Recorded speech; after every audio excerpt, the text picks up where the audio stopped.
서울의 한 은행 영업점. 오후 3시. 평소라면 한가할 시간이지만 창구 앞에 유난히 긴 줄이 늘어섰습니다. 마스크를 쓴 중년 여성이 초조하게 휴대전화를 확인하고 정장 차림의 남성이 서류 뭉치를 꼭 쥔 채 발을 동동 굴렀습니다. 점원들은 평소보다 2배 빠르게 키보드를 두드렸고 관리자의 목소리는 긴박감을 담아 직원들을 호출했습니다. 진동이 바닥을 울렸고 공기는 답답할 정도로 뜨거워졌습니다. 누군가 휴대전화 알림음을 확인하자마자 자리를 박차고 일어났습니다. 익숙한 풍경이지만 무언가 다릅니다. 이곳에서는 아직 아무도 그 말을 꺼내지 않았지만 모두가 이미 알고 있었습니다. 당신의 계좌는 안전할까요? 오늘 영상에서는 전직 은행원이 폭로하는 2026년 계좌 동결 사태의 전조 증상과 당신이 지금 당장 취해야 할 행동에 대해 이야기합니다. 은행이 망한다는 소문은 어제 오늘 일이 아닙니다. 하지만 2026년 상황이 조금 다릅니다. 금융감독원과 각 은행들이 공개한 자료를 하나하나 뜯어보면 평소와는 확실히 다른 숫자들이 보이기 시작합니다. 올해 1분기 국내 5대 은행의 평균 연체율은 0.4%로 집계됐습니다. 0.4%면 겉보기엔 낮아 보입니다. 그런데 1년 전만 해도 이 수치는 0.30%였습니다. 불과 3개월 만에 0.6%포인트나 뛰어오른 겁니다. 연체율은 3개월 이상 돈을 갚지 못한 대출의 비율입니다. 이 수치가 높을수록 은행이 떼일 돈이 많다는 뜻이죠. 그런데 이게 끝이 아닙니다. 대기업 연체율을 보면 상황은 더 심각합니다. 대기업 연체율이 2024년 말 0.93%에서 2026년 1분기에는 무려 0.32%로 급등했습니다. 1년 사이에 10배 넘게 뛴 겁니다. 대기업마저 돈을 갚지 못하는 상황이라면 이는 은행의 자금 흐름에 치명적입니다. 대출 받은 돈이 들어오지 않으면 은행은 예금자에게 돌려줘야 할 돈이 부족해집니다. 이런 상황을 미리 감지한 한국은행은 이미 비상계획을 가동했습니다. 2025년 말 한국은행은 대규모 예금 인출 사태에 대비한 긴급 여신 지원 체계를 도입했습니다. 평상시에는 절대 공개되지 않는 비상계획입니다. 이 체계가 한번 가동되면 시중은행들은 더 이상 자체 자금으로 버티는 게 아니라 중앙은행의 돈을 빌려서 예금자들에게 돌려주기 시작합니다. 구원의 손길처럼 보이지만 이는 동시에 은행 시스템이 스스로 버티기 어렵다는 신호이기도 합니다. 정부도 손을 놓고 있지는 않았습니다. 2025년 9월 1일부터 예금자 보호 한도가 기존 5천만 원에서 1억 원으로 인상됐습니다. 24년 만의 변화였죠. 그런데 이 소식이 알려지자마자 은행권에서는 오히려 대규모 예금 이주 현상이 일어났습니다. 풀어서 설명하자면 한 은행에 1억 원이 넘는 돈을 맡겨둔 사람들이 자금을 여러 은행으로 쪼개서 옮기기 시작한 겁니다. 예금 보호 한도가 1억 원으로 올랐다는 건 반대로 말하면 이제 1억 원까지밖에 안전하지 않다는 경고로 받아들여진 셈입니다. 하지만 진짜 위험 신호는 바로 당신의 평범한 계좌에서도 감지할 수 있습니다. 요즘 들어 은행 애플리케이션에서 이체 한도 초과라는 메시지를 본 적이 있나요? 2026년 현재 한도 제한 계좌의 하루 거래 한도는 인터넷 뱅킹과 현금 자동 지급기에서 100만 원, 은행 창구에서는 300만 원에 불과합니다. 이는 금융사기 예방이라는 명분 아래 만들어진 제도입니다.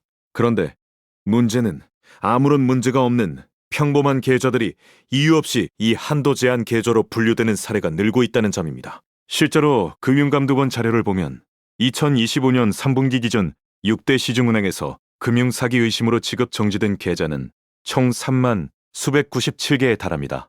이 계좌들은 아무런 사전 통보 없이 하루아침에 동결됐죠. 그리고 이로 인한 피해액은 약 피로 55일억 원이지만 실제 환급된 금액은 421억 원에 그쳤습니다. 환급률이 16%에 불과하다는 뜻입니다. 즉, 당신의 계좌가 하루아침에 동결된다면 당신 돈의 84%는 영영 찾지 못할 가능성이 높습니다. 은행원 출신의 증언에 따르면 이렇게 정지되는 계좌 중 상당수는 실제로 문제가 없는 오동결 사례라고 합니다. 하지만 일반 고객이 이해를 제기하는 절차는 길고 복잡합니다. 문제가 없다는 걸 증명하는 데만 수개월이 걸리기도 하죠. 그동안 당신의 돈은 동결된 채 움직일 수 없습니다. 이런 계좌 동결 문제보다 더 은밀하게, 그러나 더 심각하게 다가오는 위험이 있습니다. 바로 은행 자체의 건전성 악화입니다.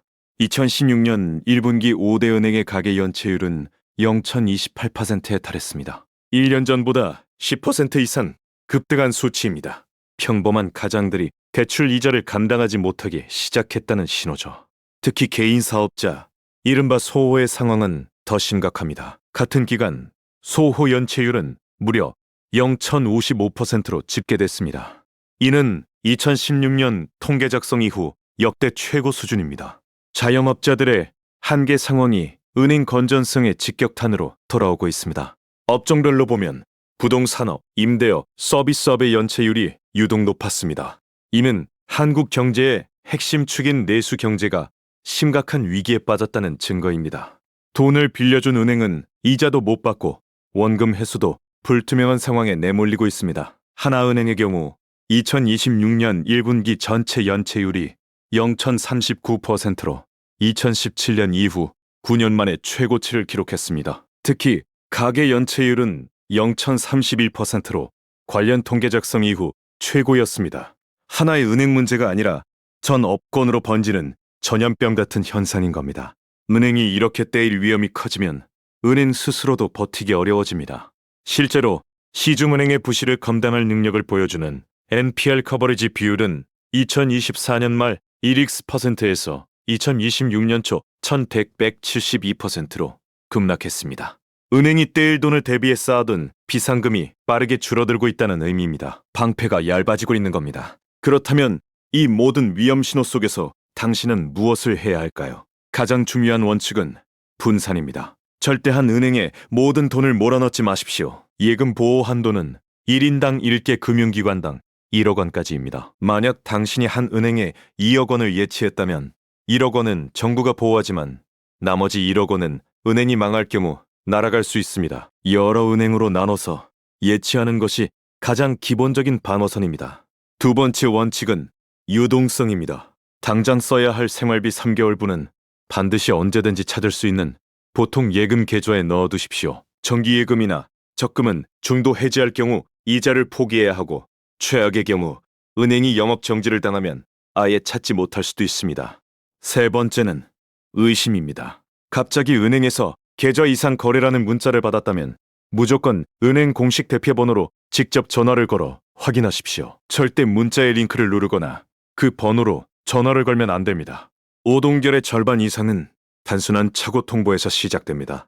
네 번째, 만약 당신의 계좌가 오동결되었다면 가장 빠른 방법은 가까운 영업점에 직접 방문하는 것입니다. 전화나 인터넷으로는 몇 달씩 걸릴 일이 하루 만에 해결될 수 있습니다. 이해 재개 절차를 미리 알아두는 것도 큰 도움이 됩니다. 마지막으로 기억해야 할 점은 공포에 휩쓸리지 않는 것입니다. 당장 모든 돈을 인출할 필요는 없습니다. 다만 내 돈이 안전한지, 문제가 생겼을 때 어떻게 대응할지 그 청사진만 머릿속에 그려두면 됩니다. 2006년 당신의 계좌는 안전할까요? 정답은 아직 아무도 모릅니다. 하지만 분명한 것은 아무것도 모르고 가만히 앉아 있는 것보다 지금 당장 확인하고 준비하는 것이 100배는 낫다는 사실입니다. 오늘 밤 당신의 은행 애플리케이션을 열어보세요. 이체 한도는 어떻게 되어 있나요? 예금 잔고는 얼마나 되나요? 한 번에 찾을 수 있는 한도는 몇인가요? 그 숫자들이 당신의 미래를 결정할 수도 있습니다. 당신의 자산을 지키는 길은 생각보다 멀지 않습니다. 지금 이 순간 한 번의 확인으로 시작됩니다.